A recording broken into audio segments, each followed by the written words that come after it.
Sorry, afternoon, everybody. If you can keep your microphones on mute, please, but show your face with your cameras, that would be great. I'm just setting things up now so that you can hopefully see my screen. So welcome, everyone. My name's Michelle Ellis-Tipton. I'm going to be doing your onboarding session today. I will aim for about 40 minutes, leaving time at the end for any questions that you might have.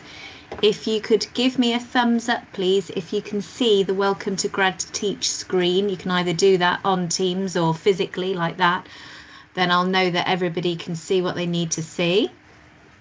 If you can put your cameras on, that would be appreciated, because obviously then I'll get to know your faces a little bit, although I'll get to know you hopefully through study groups and training as well. But obviously that'll be a chance for you to get to know each other's faces as well on the programme.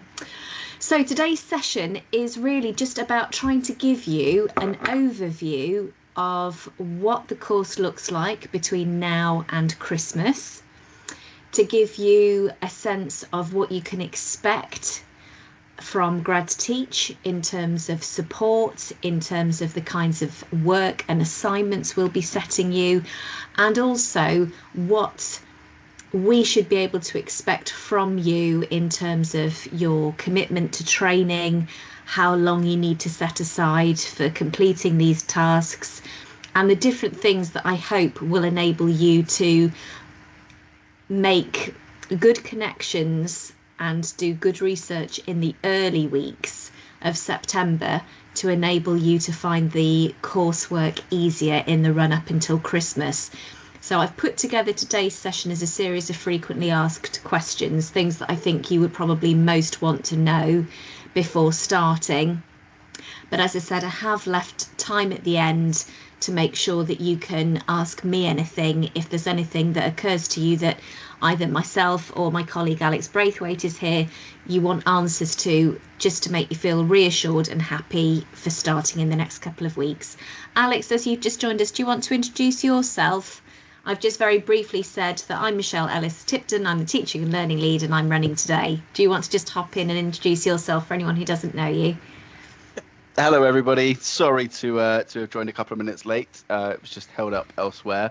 But I'm Alex. I'm the course manager here at Grad Teach. I think I've probably spoken to all of you, maybe one or two of you, possibly not. But I'll kind of be overseeing things on phase one and then supporting you through phase two in a bit more hands-on approach. But I'm always available for anything and everything, really. So if you ever need any help or have any questions, feel free to get in touch with myself as well as the teaching and learning team.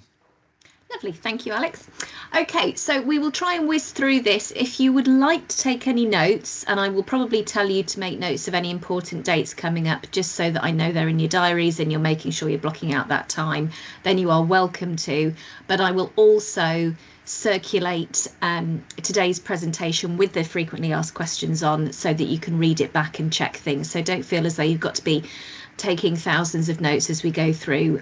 Just try and sort of digest what the course is about, and then if there's anything you want to ask me at the end, by all means do so. Okay, so let's get cracking. If my computer hasn't frozen. There we go. Okay, so you have all signed up to our new course, which is called the Level 4 Teaching Fundamentals course. It's 12 weeks of work with 2 kind of buffer weeks at the end of each 6-week period to enable you to have a little bit of time to either catch up on things that you've not been able to do, or look ahead to the next half term and see what things you want to be able to arrange or what gaps you want to fill. But it will start on the 8th of September and it will finish just before Christmas. Okay, so what is the course? Why have we put it together?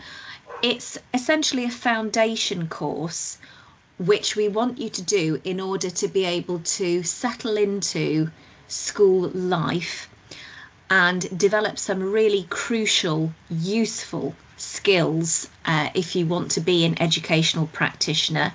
And obviously that doesn't mean just teaching, that can mean belonging to a school community and fulfilling a role in school. And we want to kind of give you that time to settle in, fit in, work out whether or not the working environment suits you and is for you, and whether or not the profession of teaching suits you and is for you. So the tasks that we've set this term are assessed against 3 key units.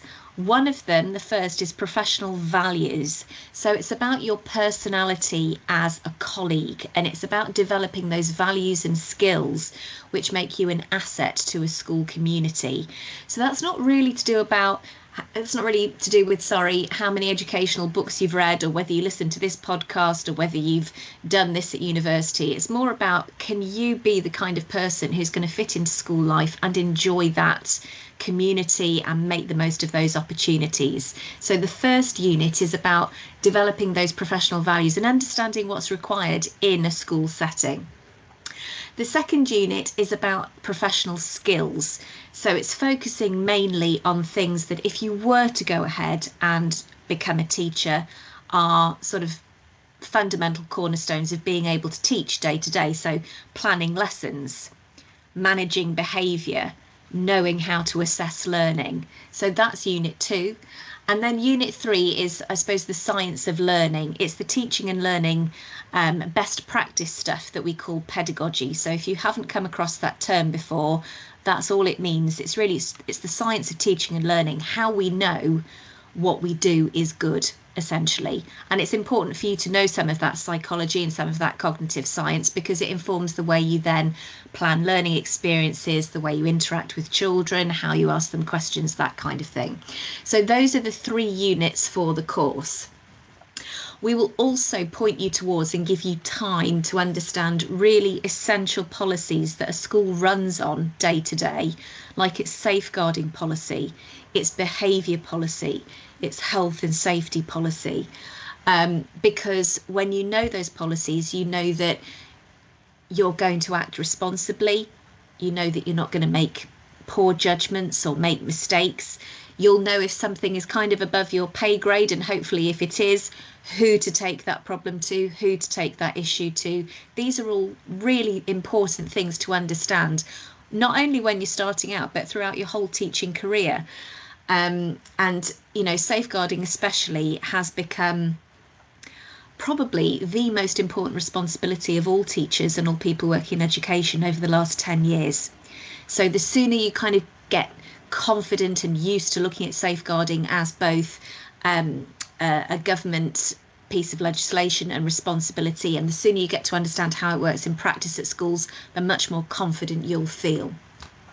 So these fundamental skills are all things that take time, and the idea of this course is that we're not necessarily expecting you to have a full teaching timetable or even a teaching timetable at all at this point. We're expecting you to be in some kind of useful post in school, either as a trainee teacher or a member of support staff or a cover supervisor or a teaching assistant, and this will give you exposure to all of these scenarios and hopefully all of these colleagues, and will give you specific tasks to enable you to have conversations with those colleagues and start building that confidence in these fundamental skills and values.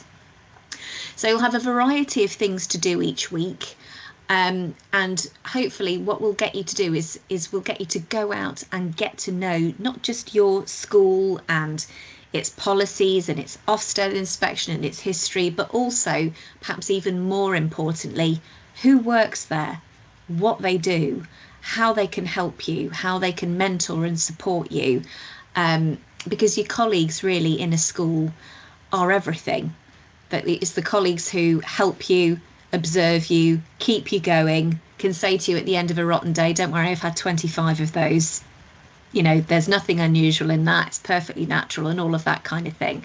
So hopefully in the early weeks, one of the things that you'll really enjoy is getting to know the people you're working with. One of the very specific things that we've introduced to the course this year is the idea of adding value. So one of the things that we really like the idea of giving you is the opportunity to identify some kind of a need at the school, a piece of work that nobody's done, or the piece of work that everybody talks about doing but never gets round to, and for you to do that piece of work to make a contribution to your school. It might be something as simple as that colleague wants a bit of research done on this topic, or that class really needs some resources to help them with basic literacy, I'm going to create those. But the idea of adding value kind of fits into the ethos of the programme as well, which is what can you bring to the school? How can you make your mark in a really positive way in this first term? Okay. The last thing to mention is we will want you to have an in-school mentor. But again, because we're trying to be flexible within the course and make sure that everybody has opportunities to pass the course, it could be that sometimes your in-school mentor isn't available, that they're doing a job on the senior leadership team, they're in and out of meetings, they don't always have the chance to do things to support you. If that's the case, you can get to know other colleagues who can perhaps mentor you and support you in other ways. So again, if you come into school and you think my mentor's not very available, or my mentor has only said he or she can meet me once a month, don't panic, because there are always going to be other people who you're working closely with in your department or in your office who can be your support and give you the benefit of their experience and that help. Okay, so the frequently asked questions. When does the course officially begin? Well, you'll notice that I gave you a start date of the 8th of September, and that's because we want you to spend next week just settling in. So we're treating the 8th of September, which is your week 2 at the school, as the first week of your grad teach training, because we don't want to overload you with too much to think about next week, apart from just getting there and being okay and getting through your first week. Okay, so week 1 of the grad teach course is the week commencing the 8th of September. It's a level 4 course, and for those of you who are not familiar with levels particularly, that means it's the academic equivalent of the first year of an undergraduate course. Okay, so anybody who's gone on to do an undergraduate degree and is in their first year of an undergraduate degree, that is the level of this professional course that you're doing with Grad to Teach. Why is it called the Level 4 Teaching Fundamentals course? Because we want you to understand the fundamentals of the job. I think we've realised that quite often trainee teachers go to a school, they're given a timetable, it's a bit of a sink or swim attitude. Can you do it? Off you go. We'll see you in the staff room at break time if you're lucky. And people don't really have the freedom to ask enough questions and suss out whether teaching is truly for them and what they're good at and what they can bring to it. So the idea of this course is that we're giving you pertinent lessons in teacher training, but we're giving those lessons to you in a slightly more relaxed way, a slightly more unstructured way, so that you have gaps to go and learn and watch other teachers and do important jobs that will enable you to decide whether or not teaching is for you. What are you expected to do every week? Well, there is work every week. Okay. In each of the 12 weeks, there will be between 2 and 4 tasks to complete. Okay, and they, broadly speaking, fit into these 4 types of tasks. They're either some research, so perhaps on your school or a government policy or a particular teaching strategy. They're either reflection or analysis. So from quite early on, we're getting you to start keeping a learning journal so that you have time to decompress at the end of the day and think, what have I learned from today? Am I okay? What have been the highlights? What have been the maybe less good things? What am I going to do next time? And so on and so forth. So you'll have reflection activities as well. We'll give you planning activities. And again, if you're teaching a class, you plan a lesson.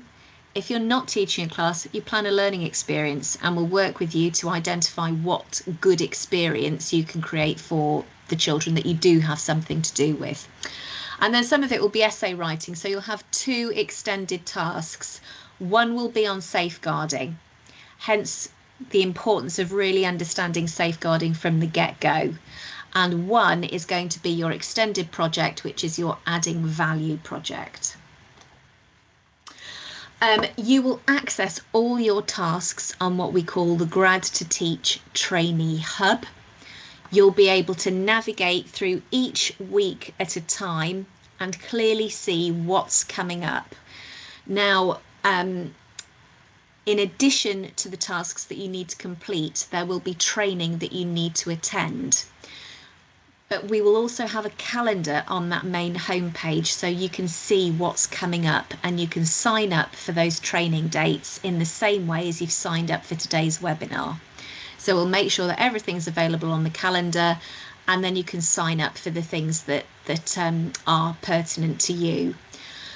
I should just mention key dates for your diary, and these you may want to make a note of today, because you may need to make arrangements either for childcare, or if you've got appointments, or if the school want you on certain days. I would like you to make yourself available, please, on Tuesday the 9th and Wednesday the 10th of September. So that's not next week when you're settling into school, it's the second week. And it's on the Tuesday night and on the Wednesday night. We've split a training day over 2 evenings, so that you don't have to take time out of school. And we think that'll work a little bit better. So from 4 till 6 on Tuesday the 9th and Wednesday the 10th, we're going to do professional values training, and we'll also do some behaviour for learning training as well. We're going to do our first face-to-face training event at the Holiday Inn in Peterborough on Monday the 27th, which is Monday of the half-term week, and that will be from 9:30 till 4 o'clock. Now, if you book your train tickets early, you tend to get them for a slightly better price. We've gone with Peterborough because it seems to be easy for everybody to either get the train or drive there in under 2 hours. And also there's free parking, and it's just nice and straightforward. It's near the train station, so it's easy for people to get to. Now, we do expect you to be at that face-to-face training, because it's the opportunity for you to meet your peers and physically work through tasks, which can be a lot more useful to you than doing training on Teams. So that's a really, really important date. Both of them are, and both of them are compulsory. Okay, so training day 1, 9th and 10th online on Teams. Training day 2 is at the Holiday Inn. I should just point out, not the Holiday Inn Express, just the Holiday Inn in Peterborough on Monday the 27th of October. And we will, of course, communicate with you nearer the time, and we will send you reminders on the WhatsApp group that you'll join as well, so that you know where to go and you know about timings and so on. The next thing to look at is what pastoral and tutorial support we give you on the course. You will be assigned a study group. I will run one study group on a Tuesday. My colleague Simona will run her study group on a Wednesday.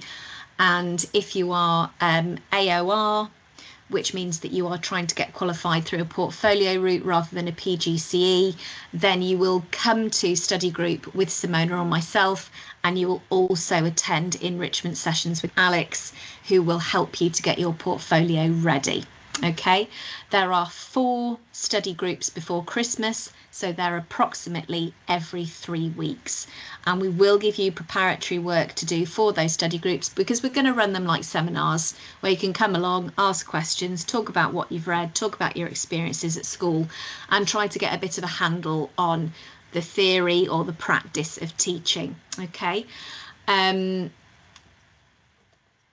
You also have pastoral support from the partnerships coordinator who signed you up to Grad to Teach, and they will be in touch to offer you a session every other week. So the session will be open for you to attend every other week with your partnerships coordinator, where you can talk about pastoral issues or things that are more personal to you perhaps, which are less to do with teaching and learning and more to do with your school, your contract, your relationships with staff, that kind of thing. So you'll have the opportunity to get expert help and advice from both sides. Okay, I believe the pastoral support is optional, but the study groups are compulsory. Okay. What forms of communication are best? Email, please. If there's anything that you don't understand or anything you need help with, or if you're in a bit of a panic and things aren't quite going the way you wanted, please drop my team, the teaching and learning team, a line at this address, which is teachingandlearning@gradtoteach.ac.uk. It's worth making a note of this address because it's the fastest way of getting a response from my team, because the 3 of us look at that inbox. Okay, so if there's anything cropping up to do with your training course, or teaching and learning or your teaching timetable that you need support with, please contact teaching and learning. However, if the inquiry is about your employment or salary, you probably want to contact your partnerships coordinator in the first instance. If you're not sure who that is, you can always email my team at Teaching and Learning and we will direct the query accordingly. Okay, so don't panic. We are here to help you. It will take you a few weeks before you're sort of settled in and know what you're doing. And we're here to make sure that you feel okay. So no question or query is too silly. Please make sure you get in touch with us and we will do absolutely everything we can to support you and sort things out. Okay. Right, what do you need to do before you start? Well, there's not long to go now. You've basically got this week and then you're going to be in school next week. So what should you prioritise? You will have been sent by your partnerships coordinator a link to the Grad Teach safeguarding training. There are about 3 modules. If you do it all in one go, it takes about 2 hours, 2.5 hours. If you want to do it in sort of hour, half-hour slots, it may take you longer to get back into it and keep going again, but that does need to be done for lots of reasons. You should, if you haven't done it already, work out your journey to your school and go and do it at roughly the time you'll be expected to get in and see how long it takes you and what the issues are, if there are any. If you're catching public transport, you need to make sure that you've worked out when the buses go. You need to make sure that you're not necessarily cutting it too fine. If you need to be in school for say 8 o'clock, you need to be probably leaving yourself a half-hour buffer at least on the first week until you get familiar with the journey to and from school.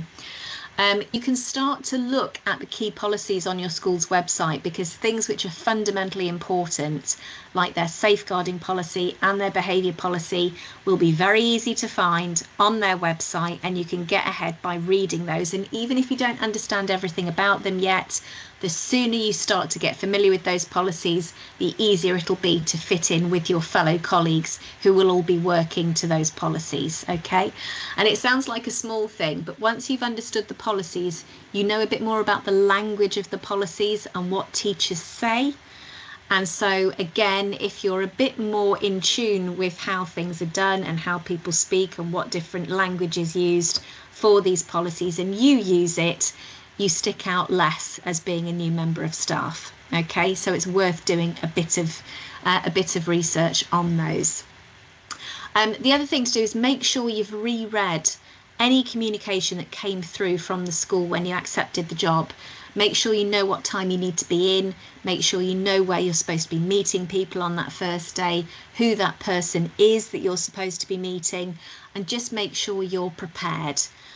The first week is always completely crazy for everybody. Even if they've been at the school for 20 years, there is so much going on and the children are buzzing around. And it's easy to think, oh, everybody's forgotten about me, or I'm nobody's priority. It won't be that at all. It's just that it's nuts and you need to not take it personally. But anything that you can do to make sure that people are expecting you, they know how to get hold of you, you've arranged where you're meeting people and you're on time, or better still, 15 minutes early, just means that you're putting your colleagues under a bit less pressure, because they'll be running around getting photocopying, sorting this, sorting that. So it makes a good first impression if you're well organised. Okay. What are your priorities in the first couple of weeks? In the first couple of weeks, you need to make sure you understand what's expected of you by both us at Grad Teach, because we are your employer, and by the school. So if you haven't been given a job description or any clear expectations of your role and responsibilities, try to get that nailed in those early days, because you need to know that you're not upsetting anybody, you're not doing the wrong thing, you're not in the wrong place at the wrong time, because that can knock your confidence and it can make you feel as though you're not quite ready. So anything you can do to make sure that you really understand the job, what you've signed up for, what the school need from you, timings, things like that, I would try to do.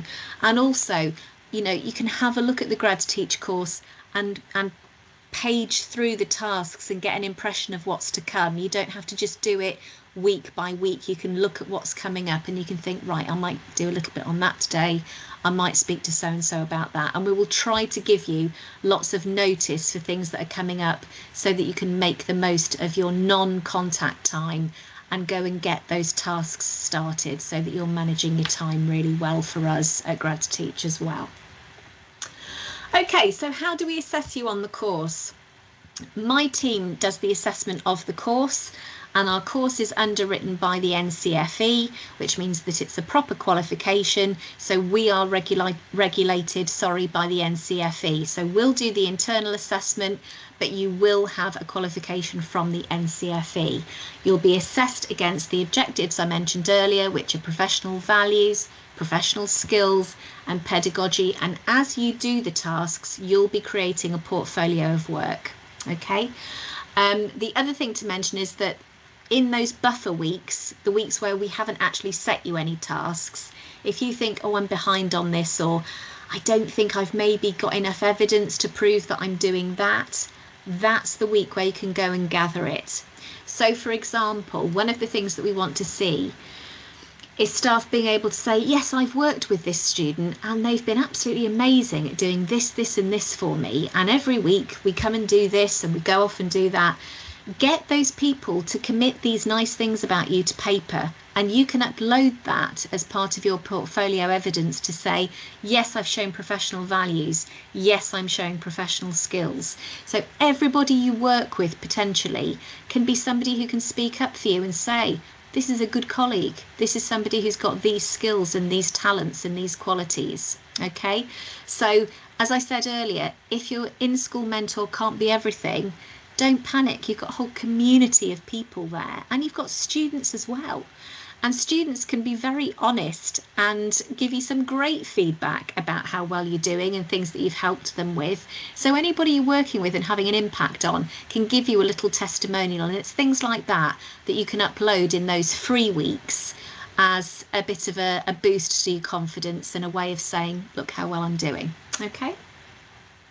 I should just mention as well that towards the end of the 6 weeks on each half term, we do want your in-school mentor to talk to you about your progress and for you to have quite an honest conversation about how you're doing, what you're doing really well at, and what you need to concentrate on over the next 6 weeks. So we would ideally like your in-school mentor to be able to have that chat, and there will be somebody from Grad Teach who will facilitate that chat, probably your partnerships coordinator, just as a way of checking in with you and your mentor and making sure that everything's going okay. What role does your in-school mentor play? Well, they'll obviously do this discussion with you. They might be the person who comes to observe you, do a little bit of teaching, and that would be lovely if it's the same person, but it's not the end of the world if it's not. They'll possibly be somebody who can meet with you every week, or if they can't have a formal meeting with you every week, they might just have a catch up with you in the mornings for 15 minutes. Make sure that you're set up for the day, make sure that you know what you're doing, and that you've got the opportunity to ask them any questions. So ideally, your mentor will be your sounding board and somebody who can help you navigate your role. But if your mentor is not that available, there'll be plenty of other people who can help you, including my team at Grad Teach. Just drop us a line at Teaching and Learning and we'll do what we can to make sure that you've got a little group of people who can look after you and keep you feeling sort of settled and useful. Okay. How long should you set aside each week for Grad Teach work? Well, it is going to vary because some weeks are lighter than others, but you kind of need to get into a good routine with it. So you should set aside between 2 and 4 hours every week to do your Grad Teach tasks. If you do that, it should mean that you can complete everything comfortably each week that it's set and not get into a bit of a panic over, oh, I'm a week behind or I'm 2 weeks behind. Naturally, there'll be some weeks where you might struggle to get everything done, but if you're only one task behind from the previous week, that's easy to make up. But if you do use your non-contact time well at school, because you're not going to be timetabled for every minute of every day, you will be able to get at least part of your Grad Teach tasks done at school. And obviously, the more you get done at school, the less you have to do at the weekends. Do you have the flexibility each week to do the assignments each week or whatever?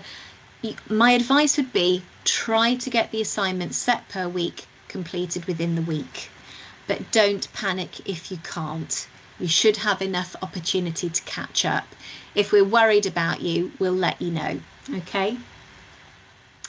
If you are falling behind, we will identify that because we're obviously assessing you as you go along. So if we suddenly think, oh, hang on a minute, that person hasn't submitted their work for the last week, we will make sure that we check in with you and see if you are okay. And we can put a support plan together to get you back on track. What we won't do is kind of say, oh, don't worry, we'll just leave you to it and then let you fall further and further behind. We will kind of go, okay, this isn't quite perhaps how you wanted it to go. What things do you need support with? What should we check on with you every week? Does your mentor need to step up a little bit and help you a bit more? What can we do to help? Okay. How can you get started on the Trainee Hub? Well, you should, all being well, have had an email from your partnerships coordinator which gave you a username and a password when you accepted the position with Grad to Teach. But if you haven't got those things and you're aware that you've scrolled back through your emails and you haven't got a username or a password for our website, drop us a line and we'll sort that out straight away. Okay. Is there a recommended reading list? Well, because it's the kind of course that it is, where you may develop particular interests, I'd probably say, yes, we do have a recommended reading list, but we're not going to overwhelm you with that necessarily. What we might say is, here are some good starter books for you to have a look at. And if there's anything that you would particularly like to know more about, or your mentor has said, you know, I'd like you to pursue learning a bit more about this or this particular teaching strategy, then by all means drop us a line and we'll be able to direct you to something that's going to help you with that teaching strategy or that particular skill. Okay. Right, guys, I have rattled through that indeed. I've managed to do that in half an hour. I think I was quicker today than last Tuesday.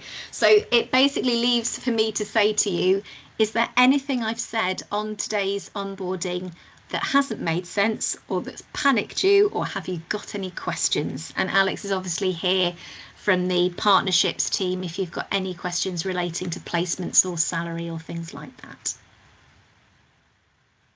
Is there anything that anybody would like a bit more clarification of, or something I haven't answered? Yvonne? I have some doubts. Hi, hello. Hello, we can hear you. Oh, okay, great. How are you? Yeah, fine, thank you. How are you, Yvonne? I'm quite fine.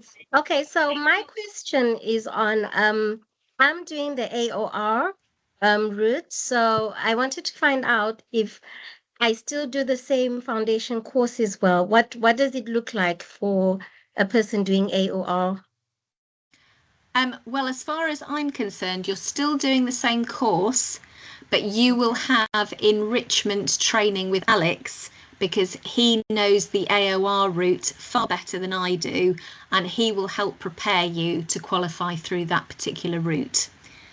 Okay. We are generally, the teaching and learning team prepares people for PGCE, and Alex's team, that's my colleague April and Alex, kind of operate a bit of a splinter group of AOR trainees who will be doing our training but will be applying for qualified teacher status through an AOR route. So Alex will effectively do enrichment or top-up training for anybody doing AOR to make sure that you do both halves and you do all the stuff that you need to do. Okay, no, exactly. Thank you so much. So just to jump in very quickly, Yvonne, sorry. So the assessment only study group sessions happen every other Thursday. What I'll do is pretty much stick to that pattern over the course of every term, but there will be additional sessions in there for interview practice, for people that are preparing for the interview, for the application forms, because that's a little bit long and you need to think about the personal statement. It's slightly different to what you've done for us, possibly what you've done in the past as well. So there are additional sessions that are very much more functional, whereas the study groups are a little bit more aligned with what Michelle's described there. So kind of discussions about what's going on in school and how things are going, but always with a bit of a teacher standard focus. So that's what you can expect with the assessment only. And what we'll do is we time when you're going through the application and interview process with when you'll be, I mean, you'll always have an invitation, but when you'll be joining those extra sessions. So you'll know exactly when you're applying, what that timeline looks like, and also how to apply. So we'll guide you through all of that in addition to the fundamentals course. So you'll have your sort of foundation study group, which will be either myself or Simona, and then you will have Alex's bonus study group, which you can join as well. I think that's how we're working it, aren't we, Alex? Yeah, because we Exactly also that, have yeah. some legacy AOR trainees, and they've got a separate study group as well. But we will put everybody together who is doing an AOR pathway when Alex is doing preparation work for the portfolio, so that you've got all the information that you need. Oh, okay. Thank you. Thank you so Pleasure. much. Toyib? Hello. Hello. Good afternoon. Hello. Thank you very much for the presentation, Michelle, and hello. My pleasure. Hi to see you, Alex. I just have a concern because concerning the weekly meetings that is scheduled for 4 to 5 p.m. Based on my understanding from the school I am working with, we close 5 p.m. So can there be some rearrangements for some days that I might be working or I might be traveling during those times? Because I don't know what my timetable might look like, but I'm just asking.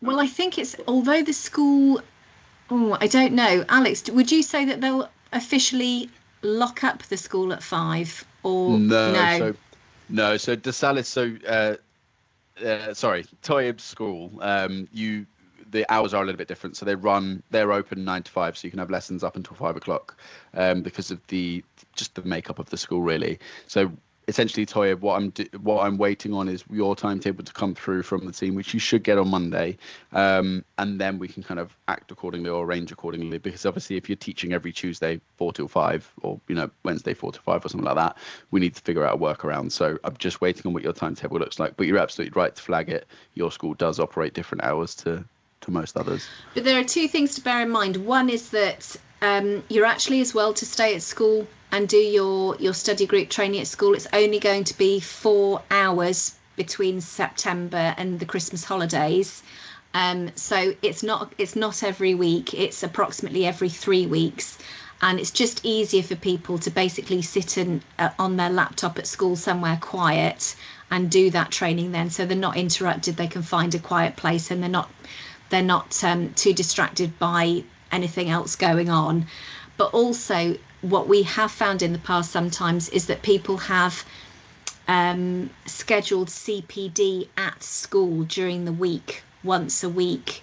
And so the idea of us offering Tuesdays with me and Wednesdays with Simona is that if it turns out that you can't make one of those days, you can go to the other person's study group, so that you still get the training and you don't miss out. So although you might be assigned to me on a Tuesday, if you suddenly found, there's a CPD session that I'm not allowed to miss on Tuesday when Michelle normally runs her group, just join Simona's session on Wednesday. And it just means that you're keeping that momentum going and you're not missing out on your study tutorials, really. But as I said, there are only 4.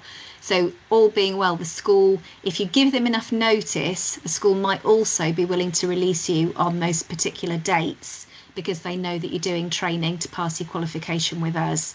So again, this is where I'd say the more notice you can give people, the earlier you can have these conversations and be organised and say, this is coming up, the more accommodating a school will be. They know that you're training, they know that you're in the position of trying to pass the qualification. So if you give them enough notice, unless they really can't give you permission to miss something, I think schools are quite willing to compromise now and then.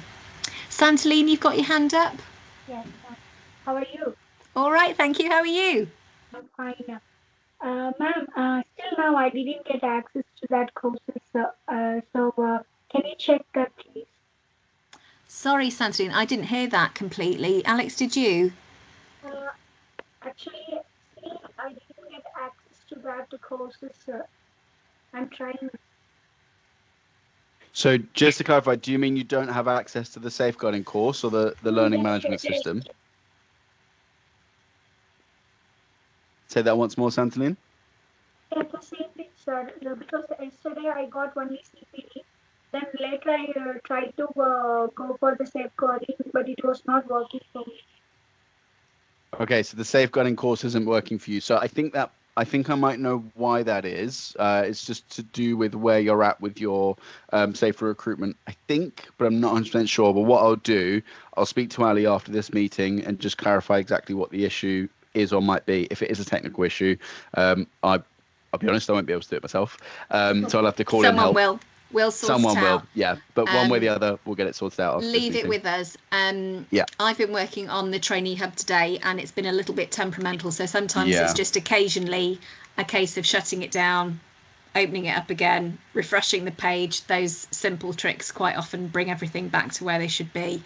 But yes, the safeguarding course is really good to do. Firstly, because it walks you through practical steps of things you should know and do if children are in danger, and that will help you to feel confident about what procedures there are and what processes there are for keeping children safe.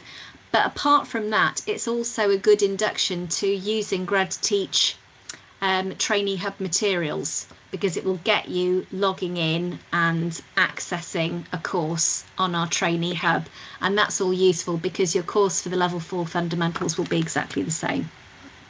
Then can you have for that also? I don't have a username and password stuff. I think I need to register again. So, Yeah, no, Username so and that's password as well, so it's all related, yeah, isn't it, to it enrollment? is. So that It is, yeah. will all sort itself out, Santaline. okay. Yeah. So as I say, I'll just check where you're at with it. If it's a case that your passport and username just haven't been set up yet, that would make sense. If it's a case that your password and username just aren't working, it might be an issue with the system. So it's kind of 50-50 what the next steps will be. But as soon as we get off this, I'll check what that should be and let you know. Okay. Lovely. Thank you so much. No Pleasure. worries. Thank Is there you. anybody else who needs anything before I let you go? Charlotte? Hello. Hello. In terms of the tasks that come out weekly, do they, I don't know if I've just answered it myself, do they actually come out weekly, or can you see ahead what the You can tasks see will be? ahead. Okay. I haven't quite decided yet if I'm going to release all 12 weeks or just release them in 2 lots of 6 weeks. I think I'm probably more likely to release them in 2 lots of 6 weeks. But I will also make sure that you have an overview of all the tasks that are going to go across those 6 weeks, because we're treating each set of 6 weeks as a sort of half term's worth of work on your portfolio. So there's kind of like a natural break really after 6 weeks anyway before you start part 2 of the course. But yeah, you can certainly see ahead, and you can see which themes are coming up. But the idea really is that I suppose we're trying to almost drip feed the experiences, so that you might have a few tasks going at once. So you might be doing a bit of research on safeguarding at the same time as you're filling in your learning journal and maybe doing your first study group. But hopefully there shouldn't come a point where you feel like you're spinning too many plates and getting confused and being overwhelmed. All the tasks kind of relate to just building that portfolio and giving you that grounding really in teaching. But it should be the case that you can kind of manage your own schedule quite autonomously around the job that you're doing at the school. And if you are somebody who likes to work a little bit ahead, there's nothing to stop you doing that. But I would say you don't need to work like that. It should be possible to just kind of do things week by week. But we know people prefer flexibility, so we will probably make sure that you can see 6 weeks at a glance. Fabulous. Thank you. Okay. Anything else before we go? Marvellous. Okay. I'm seeing a lot of shaking heads. Alex, is there anything you want to say before we log off? Yeah. So if nobody's got any questions, just 2 things. Firstly, if I can just borrow Charlotte and Mohammed at the end, just nothing urgent. So if you need to go, let me know and I can give you a ring. But I just want to borrow a minute of your time if that's okay. And I also just want to throw in a couple of tidbits with some things that Michelle was saying as she was going through. So firstly, just on the policies, because I want you all to focus on phase 1 absolutely and focus on fundamentals, but there's no point duplicating the work that you do.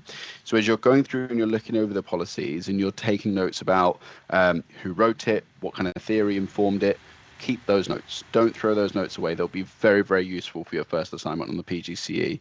Okay, so anybody going down the PGCE route, hang on to those. Anyone on the assessment only route is still very, very valuable, because although you won't necessarily have assignments, you will want to bring in theory and acknowledgement that you've sort of evaluated and read through and fully understood policies, procedures, things like that when it comes to both the application and your personal statement and the interview. So hang on to all of the notes that you make and all of the work that you do in phase 1. There's a reason why it's structured leading into phase 2, and that's exactly it. So you can pick up lots and save yourself a bunch of time in phase 2. Also, just this is going to be one to work around if you've not yet worked with your mentor, or to work out, I should say, in time. But try and make your mentor's life easier, and this will make your life easier too. So if, for example, you've got an hour with that person, you know they're super busy, you've got an hour with them a week or an hour with them a fortnight, whatnot, try to get your agenda lined up before that meeting. Keep it on track, know where you're at with your own progress, the questions you want to ask, the support you need, and what that's around. It will make a huge difference. As I say, it makes your mentor's life easier, it gives you structure and lets you seamlessly over time check in at where you're at, and you'll get more and more confident over time by doing that. Working smart and keeping your schedule as well. You don't need to reinvent the wheel.